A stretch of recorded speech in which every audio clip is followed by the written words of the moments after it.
Welcome to my channel. இன்றைக்கி ரொம்ப ஆரோக்கியமான ஒரு லட்டு ரெசிபி தான் செய்ய போகிறோம். இது செய்கிறதுக்கு வந்து கடைகளில் போய் எந்த ஒரு திங்ஸுமே வாங்க வேண்டாம்.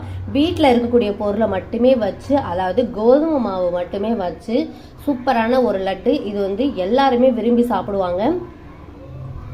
அந்த லட்டு எப்படி செய்யுது அப்படிங்கிறத இந்த வீடியோவில் பார்க்கலாம். அதுக்கு முன்னாடி நம்ம சேனலை இது வரைக்கும் சப்ஸ்கிரைப் பண்ணாதாங்க, சப்ஸ்கிரைப் பண்ணி அப்படியே பக்கத்தில் இருக்க பெல் சிம்பலை கிளிக் பண்ணிவிட்டு இப்போ வாங்க வீடியோக்குள்ளே போகலாம். லட்டு பார்க்குறதுக்கு பாருங்கள், ரொம்ப சூப்பராக இருக்குது. டேஸ்ட் வைஸும் வேறு லெவலாக இருக்குது. எப்படி செய்யுதுங்கிறது வீடியோக்குள்ளே பார்த்து தெரிஞ்சுக்கலாம். ஒரு கப்பு அளவு கோதுமை மாவு எடுத்து இது மாதிரி ஒரு மிக்ஸி ஜாரில் சேர்த்துக்கலாம். உங்கள்கிட்ட இது மாதிரி தேங்காய் துருவியது இல்லை அப்படின்னா, கட்டியாக தான் இருக்குது அப்படின்னா, அந்த கட்டியை வந்து தேங்காய் வந்து அப்படியே வந்து இந்த கோதுமை மாவோடய சேர்த்து அரைச்சிக்கோங்க. நான் வந்து தேங்காய் வந்து ஃப்ரெஷ்ஷாக எனக்கு கிடச்சிச்சு, அதனால் அதை நான் திருவி எடுத்து வச்சுருக்கேன். இப்போ இந்த கோதுமை மாவு மட்டும் நல்லா ஒரு 3 டைம் 4 டைம் வந்து அரைச்சிக்கலாம். மொத்தம் ஒரு 2 நிமிஷம் அரைச்சா போதும். 4 திருப்பி எடுத்துகிட்டு வந்தாச்சு. இது ஒரு ஓரமாக இருக்கட்டும்.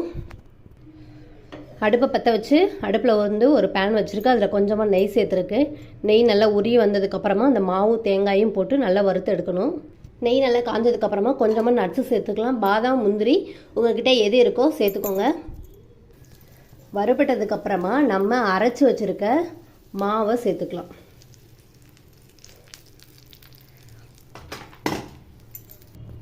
ரெண்டு கிண்டி விட்டுட்டு முன்னாடியே நம்ம துருவி வச்சுருக்க தேங்காயும் சேர்த்து நல்லா ரெண்டையும் வறுத்து எடுத்துக்கணும். கருகிடக்கூடாது. நல்லா அந்த பச்சை வாசனை போகிற அளவுக்கு அப்படியே நார்மல் நெருப்புலேயே வச்சு வறுத்துக்கணும்.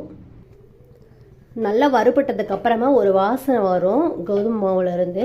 அதுதான் வந்து நம்ம பதம் கண்டுபிடிக்கிறதுக்கு. அது வரைக்கும் நார்மலான நெருப்பில் கிண்டிக்கிட்டே இருக்கணும்.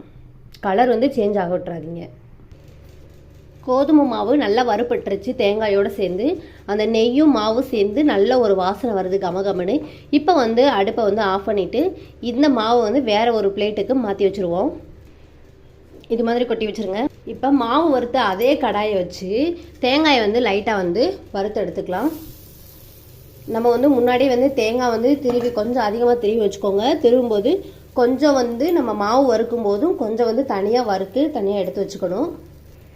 தேங்காயில் இருக்க அந்த ஈரப்பதம் போகிற அளவுக்கு இதை வந்து வறுத்தா போதும். நீங்கள் வந்து கடைகளில் வாங்கின தேங்காய், இந்த திருவி வச்ச தேங்காய்லாம் இருக்கும்ல, அதை நீங்கள் வாங்கியிருந்தீங்க அப்படின்னா அதை வந்து இது மாதிரி வறுக்க தேவையில்லை. நம்ம ஃப்ரெஷ்ஷாக வந்து ரெடி பண்ணுறனால தான் இதை வந்து இப்போ வறுத்துக்கிட்டுருக்கோம். நல்லா வறுபட்டுருச்சு, பார்க்கும்போதே தெரியுது பாருங்கள். இப்போ இதையும் தனியாக ஒரு பிளேட்டுக்கு மாற்றி வச்சுருங்க. அதே பேனை திரும்ப வச்சு வெல்லத்தை வந்து உருக்கி எடுத்துக்கலாம்.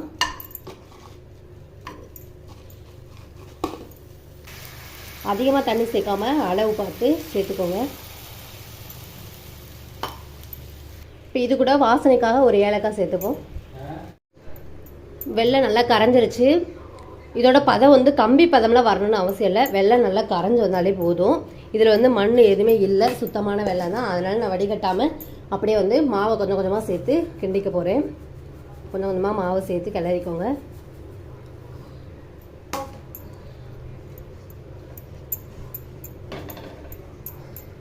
எல்லா மாவையும் போட்டு கிண்டிட்டு காட்டுறேன்.